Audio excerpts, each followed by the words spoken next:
Hello everyone, welcome back. Welcome to our talk, which is Stalking the Stalkers. It's a talk especially from BSides Sofia. As this is for stalkerware, some discretion is advised. We're going to talk about things that are not really nice or things that are crimes, so some discretion is advised. This talk is dedicated to our really good friend Mike Polidoro, who passed out in his sleep a couple of weeks ago. God rest his soul. Featuring me, I'm Vangelis Stykas. I'm the CTO at Tremo, a French startup that specializes in regulation tech and an independent security researcher. I'm mostly interested in API for IoT devices and web application security.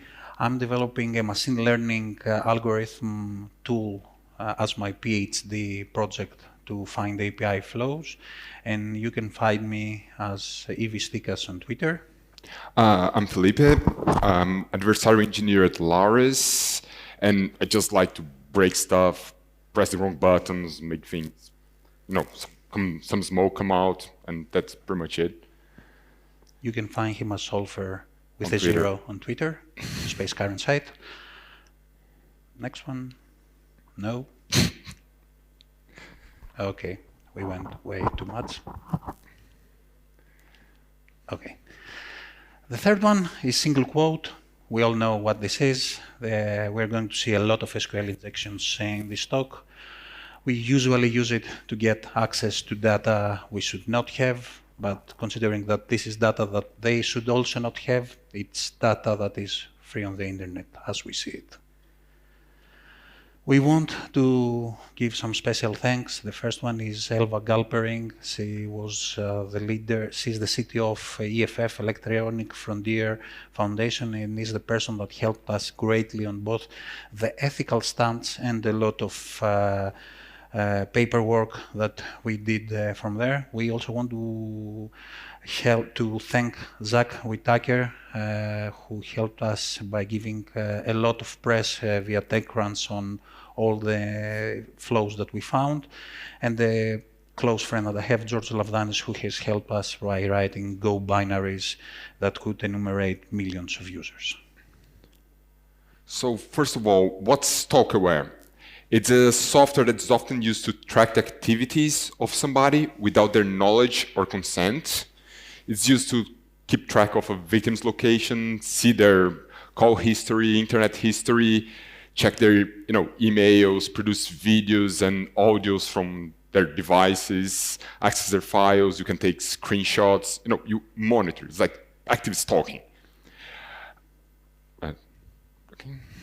So for iPhone, since there's no jailbreak for the latest version, what they do is that they get the iCloud backup. So you would log into, because usually, partners, they have access to the significant other's phone, so they could just, go there, get the credentials, get the access tokens, and then configure the iCloud. And then from there, the Stalkerware platform would scrape the data every 24 hours, and the abusive partner will have access to all this data. Apple is actually tackling this. They introduced in January the option to encrypt the iCloud backups, but it's not compulsory, so it's still a problem. But and an abuser would have access to WhatsApp, SMS, call logs, which hotspots, Wi-Fi hotspots their significant other connected to, and all this kind of stuff. On Android, if you don't have root access, you can see the victim's location, you can get the files that are stored in external storage because they're not sandboxed. You can read text messages, you can read call information, and if you have root access, which is not that hard, it's like game over, because, well, you're root, that's it.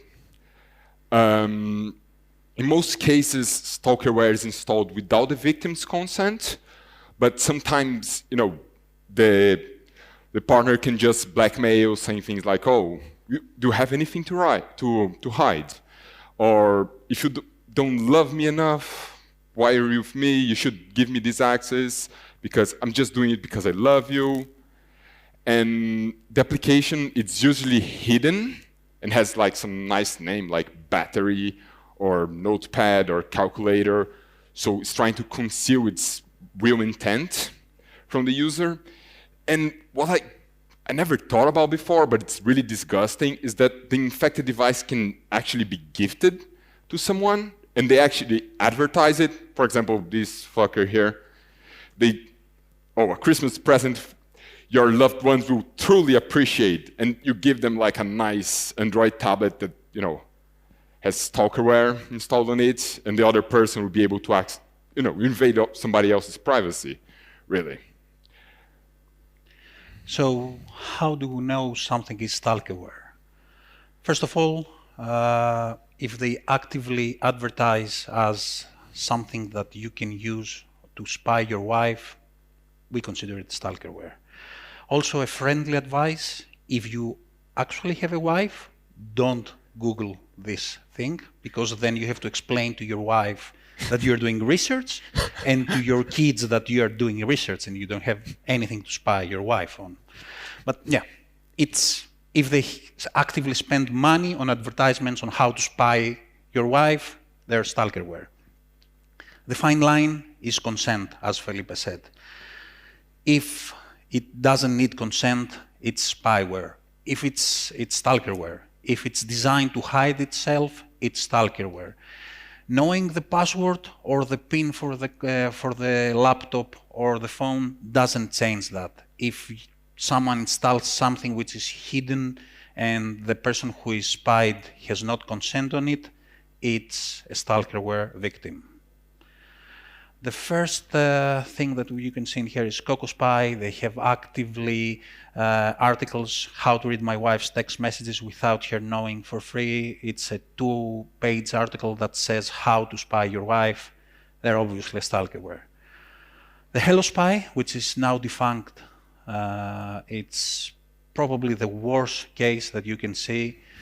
Cheating by the numbers, it says how the person, the guy who had the cheated wife and beated her, you can see actively marks on her face. And keep in mind, HelloSpy is with the beater's side, so they are even promoting physical violence. They are off business now, but it's just a monstrosity, as you see. They are genuinely bad people. So we took a better look on the industry, how it was, how big it was. We were able to find 10 companies that create applications. They host their servers. They massively reskin their applications. So we are going to see later down the road that a lot of applications are actually one application. They sell the application with reskin rights. They white label the application and also providing infrastructure for it, effectively being stalkerware as a service. And we are going to call them family. From there on, if something is a family, it's one of those 10 companies. 2 of the families, as we're going to see further down, were sweatshops. There are proper support lines. They had proper lines that escalated to level 2, level 3. And one of the big ones, which was one of the scariest ones, maintained personas even within the company. Constantly changing names and company names. We infiltrated the company, and even between them, they didn't use Felipe or Vangelis. They were using fake personas so that they cannot be spotted on what they were doing. That's the initial data of the families that we have found. One is the Truth Spy. You can see that we have identified the company that they're owned by for most of them. 2 of them stand out, SpyTrack and True Spy. So the tool set that we used for our research was Burp Suite to do mostly the API testing and tampering the requests and keep a history of what we're doing so we can go back and check data. JDEX decompiler to reverse engineer the APKs, apklab.io to run the APKs without having to install them on your phone and do analysis of them. Movad, which is a VPN provider, we use that so because I don't want them to know my home IP address, basically. We had a small droplet on DigitalOcean to host files and get reverse shells, because, again, don't want to expose my home IP address. Revolut was really useful for when we had to, for some reason, buy an account, because in some cases it was useful. Because I could just spawn a credit card, they wouldn't check my name, I could put any name in there, any dodgy address, they just say, yeah, whatever, and I could set a limit and just freeze the credit card afterwards, because some of them kept trying to charge me, which wasn't ideal. Shodan was also really helpful, because as you're going to see later, some companies like Cloudflare were protecting these guys. So we use Shodan to find their real IP addresses and bypass Cloudflare security. And our cancerous Android phone, which is, we'll probably have to bin it at some point. It's disgusting now. It's already binned.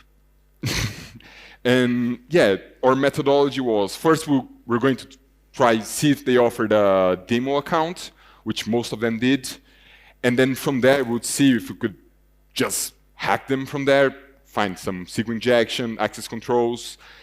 Some of them had limitations, like the account would only have access to the GET requests and no posts or puts, so people wouldn't be able to modify data there, and that's a limitation and make it harder to exploit.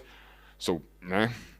And then if we've managed to find an APK, we would download it, then decompile, see if we can find API endpoints, Swagger files, hard-coded credentials, and then we run the APK on APK Lab sandbox, so we wouldn't, let that crazy thing touch our phone, and then get some data from there. But if we couldn't find anything useful, then we would install the APK on our Android phone, prox data through burp, and then interact with the API. And in some cases, if we thought that was really worth it, we would purchase an account, so we could, further exploit their application. So, as most of them, not most, all of them are 0 days right now, we had a really big discussion with a lot of people, and we are not going to release the 0 days. We are not going to say how we accessed all the data. We are going to see a view of the data. We're going to explain some of the data, but giving out the 0 days would give access to a lot of vulnerable people. The plan is we want to see that industry burn. We, the EFF, and pretty much everyone else, the coalition against Stalker, want to destroy that industry. What was the plan? We need to have a better understanding of the size of the industry, and as we were looking more and more, we were really scared of seeing that the size of the companies and how many installations it has. We wanted to identify what company was behind each application. We were mostly successful on that.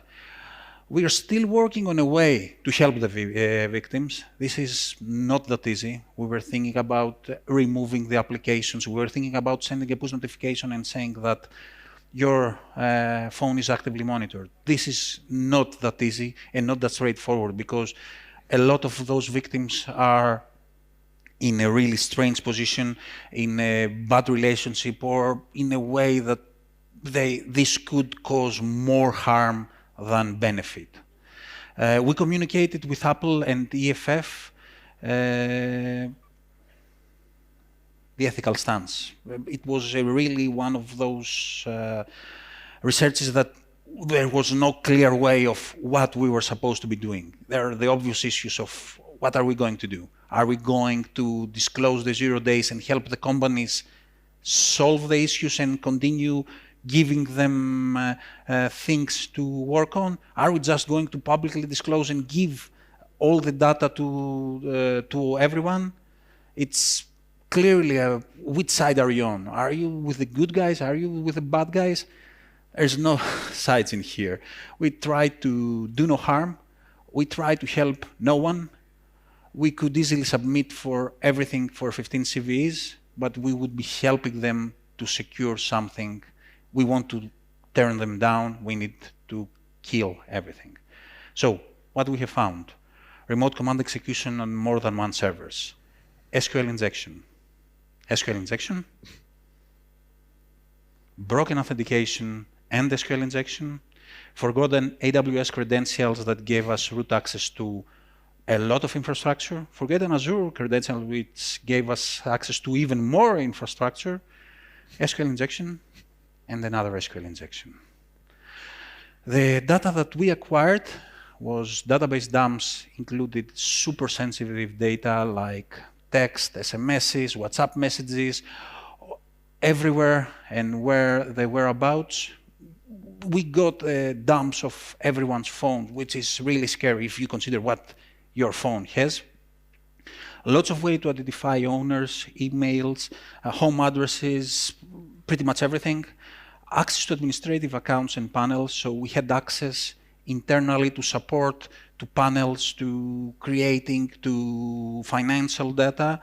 We had access to source code and their comments, which are really funny, and surprises.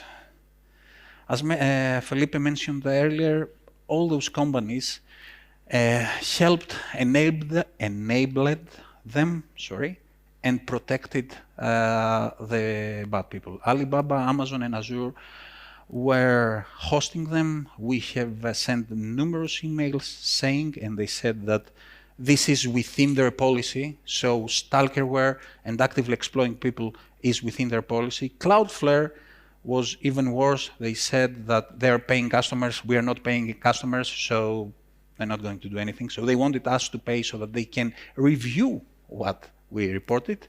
And Manderly was just sending emails, so it's the least bad of them. I'm going to mention Google in here. It made it really obvious that the malicious applications were installed and made it really difficult to continue running. So it uninstalled them. It saw multiple pop-ups saying, you have something which is stalking you, please remove it, please remove it. Google Play Store stepped up and removed all the stalkerware.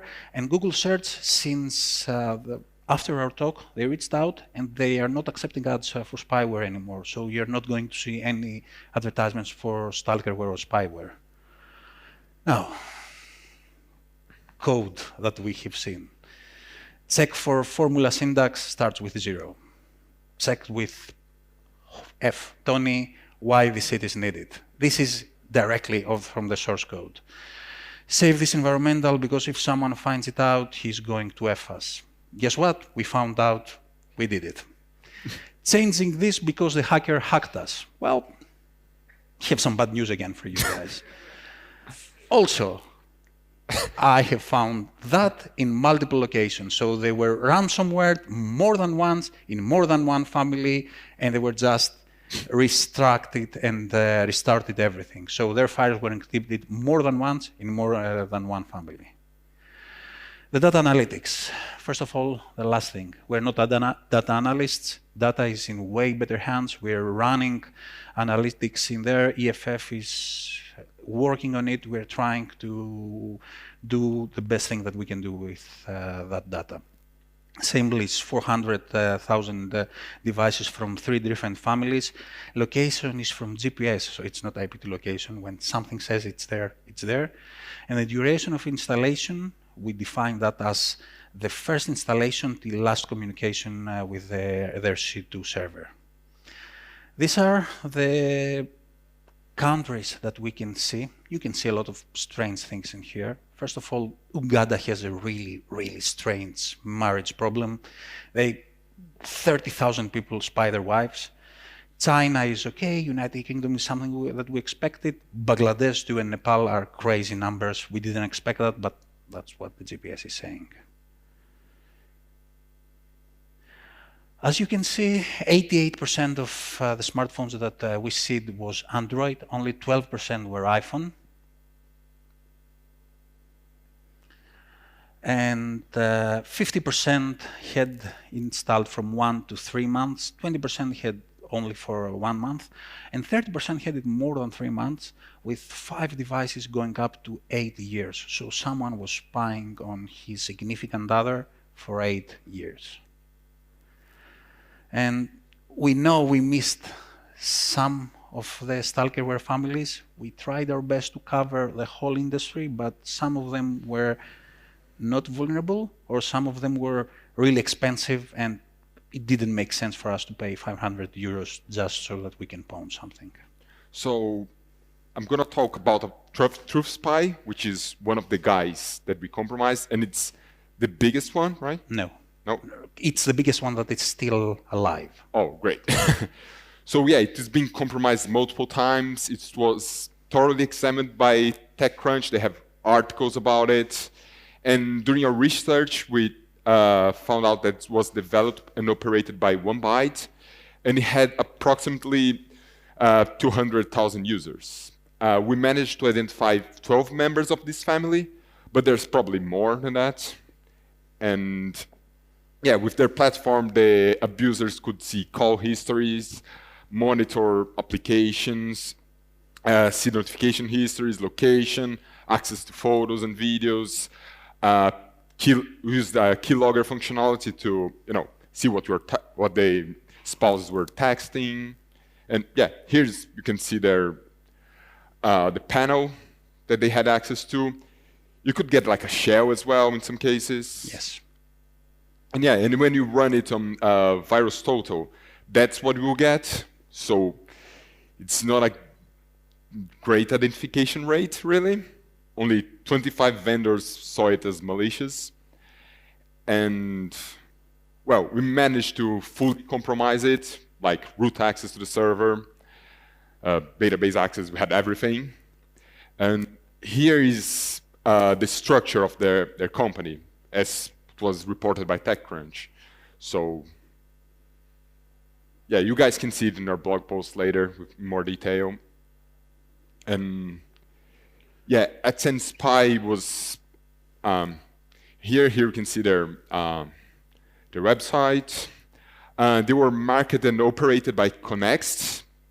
We found that they had approximately 60,000 users and only one family member, which is xnspy.com.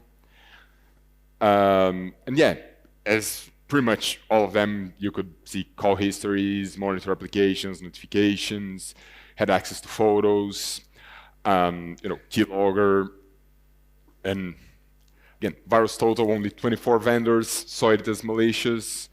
So yeah, they were not doing a great job. And yeah, we got full database access, which is, well, if you consider they're really vulnerable people, that's not ideal, right? And it's, it's not a good feeling when you see that it's people's private lives there. It's awful, it's vulnerable, it's access to anyone on the internet. And yeah. Coco Spy, they were the trickiest one to identify who was the owner. We had to do a lot of digging, and we have like strong indications that they're operated by 711.ico. And we identified 3 members in the family. Yeah, on their platform you could see call histories. You could, they're pretty much, most of them, they supply the same features for the abusers, really. So location history, access to photos and videos, and same crappy identification rate in VirusTotal as well. And they had broken access controls. We couldn't get any database access, but we got access to all users' info.